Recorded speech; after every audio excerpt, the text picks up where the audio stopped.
I'm going to continue Whole Life Relax Please Yogic Wisdom to Life Management, written by Swami Sukhabodhananda, author of many bestsellers whose works sold over a million. See, this is the chapter Decision Leading to Destination. A young couple asked, "We have been married for several years, but the only thing common between us are our difference. We are not able to make decisions. We are not able to make decisions. We don't smile at each other. What do we do?" That is a question uh, couple they asked. Few days back, a man asked, "We are full of contradictions, and so I am angry and upset with contradiction of life. Life is not small as put it into compartments of good and bad, right or wrong, evil and mobile, noble. Life is vast, so big, that includes and contains contradiction. In India, the symbol of Kali explains the point very beautifully. She is showing dance on the chest of her husband. That is Lord Shiva. She loves her husband and at the same time dance on his chest, almost killing him.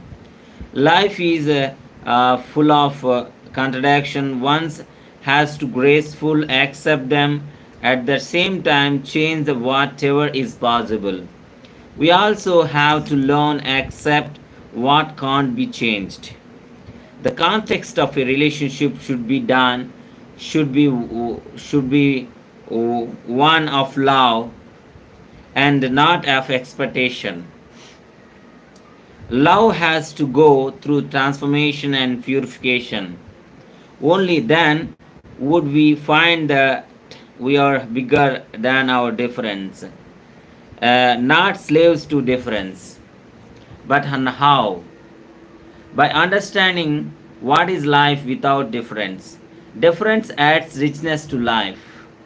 Difference adds richness to life, variety to life, spacious to life. One should be creative in a relationship. Like in a music concern, there would be a different musical instrument, but all of them are harmonized to create a symphony. Exactly in the same way, you are different, your husband is different, like musical instrument, but still you can create music in life. Learn to enjoy the differences by hoping that the only when differences are dissolved, we will be happy. We will only be hopping from one hope to another. Mullah Nazaruddin was traveling on a train. The ticket collector asked for his ticket. Mullah was anxious and upset as he could not find the ticket tucked in his long coat. He was searching everywhere except his right pocket. When the ticket collector asked, "Why don't you search your right pocket?" Mullah answered, "That is my last hope, and if it is not there, I will be miserable." Many lives in hope and misses the beauty and elegance of what is. Respect your difference. Enjoy difference and learn to creative flow with the difference. Treat handling of difference as a game. Make this wise decision. A bus driver was upset. The traffic chaos was cause.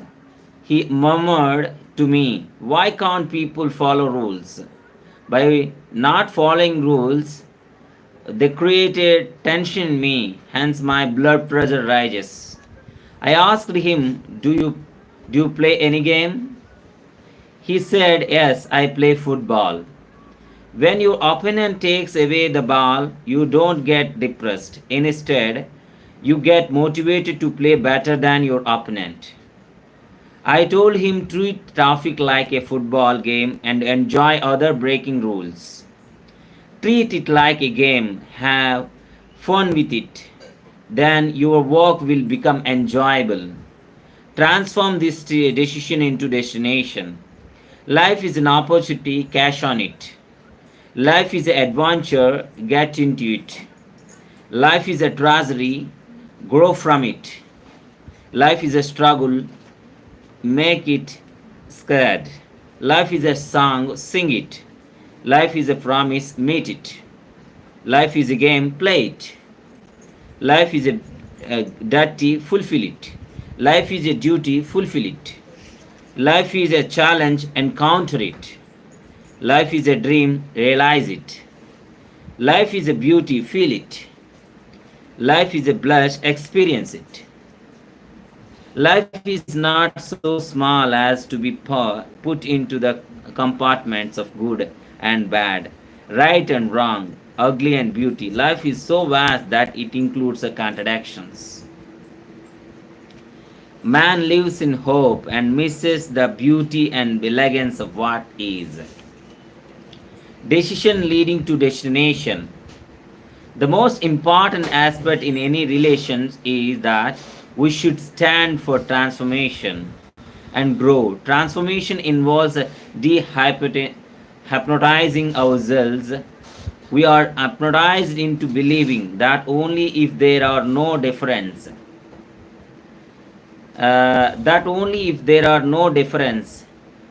can we love each other. Difference and richness to life. The only thing one should be alert to that difference should not be based on ego, but on inner growth. We can either operate from personal or innocence. Personality comes from an ego, while innocence comes from a childlike nature. Whenever one operates from ego, one is negative, which creates a substance in us. That's why we feel heavy. Whenever one operates from innocence, a childlike nature, one creates a substance which creates high lightness. That is why when we are happy, we feel light. When we are happy, pure, and operate from innocence, our logic would have a different luster. Our understanding would have a different aura. Different aura. Yeah. Hence, in the Indian system of logic, it is said that when a foolish person learns logic, logic becomes fools. A student Professor, I want to learn logic. It is simple. I will teach you, said the professor. What logic is this? Since you like fish and fish like water, therefore you like water. Continue further. You like everybody, said the professor. What logic is this? You like fish, fish like water, and everybody likes water. Therefore, you like everybody. Hence, you are not a homosexual. Can I teach you logic? The friend said, go ahead. Do you like fish? No, he said, being a vegetarian. Then you are homosexual, was his answer. When a foolish person learns logic, logic becomes fools. Every moment involves decision making. If we don't decide, then we have decided to be. Yeah. One should. Yeah. One should understand even in an organization, it is important to take healthy decisions and create good disciplines. This adds to the organization culture. Assume in a classroom there are 5 monkeys, a bunch of fruits is hung from the ceiling. A ladder is provided to reach the fruits. The ladder is charged at the electric current. As the monkey tried to climb the ladder to reach the fruits, they experienced shock. The monkey distanced themselves from the ladder. Later, electric current charge on the ladder is removed. One of the monkeys is replaced with a new monkey. The new monkey would try to climb the ladder but would be attacked and prevented by the remaining monkeys. The new monkey would wonder why it was being attacked while enough fruits were available for all monkeys. Even if we replace another old monkey with a new monkey, a similar scenario will repeat. If this method is continued till all monkeys are replaced with new monkeys, all the five new monkeys would stay away out of fear that if any of them climbed the ladder, they would be attacked. This example reflects how a company culture is formed. An unwise decision leads to madness. So, thank you very much. We will meet into the next video. So, my dear friends, read the books and enhance your knowledge, enhance your ideas. So, by reading your books, reading so many books, you can attract so many words, you can attract so many ideas. So, you can grasp so many terminology, you can improve your communication skills. You have a knowledge to speak with confidence. So my sincere suggestion to all of my suggestion subscribers, please read books more and more. Continuously read the books. Read the books, then only you can be more attractive and more strong. So by reading the books, you can improve your mind power. It's a very essential for us for a good health. So, my dear friends, I continue this. Living in the freedom and inquirer.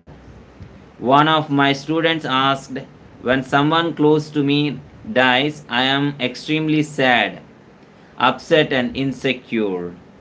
I am scared of death. I want to know more about death. The concept of death haunts me. Is there life after death? I told her to ask more about life. I have a rich experience of life and how to add vitality to life. If you want to know about death, you must go to people who are dead, or you can meet me after my death. But as long as I am alive, please ask me about life. To know about life more important than to know about death. In my workshop, Life Living in Freedom and Inquire, I teach people about freedom. Freedom is not the absence of a bondage, but in spite of bondage. If freedom is absence of bondage, then freedom is bonded by the bondage. It is free in freedom, not in bondage. Freedom is being free in freedom and bondage. With this understanding, one will experience life is rich and fully filling. Death comes dancing to a wise person. At the end of life program, participants are found dancing out of joy. In such an experience of life, a new intelligence arises, and not just a dry knowledge.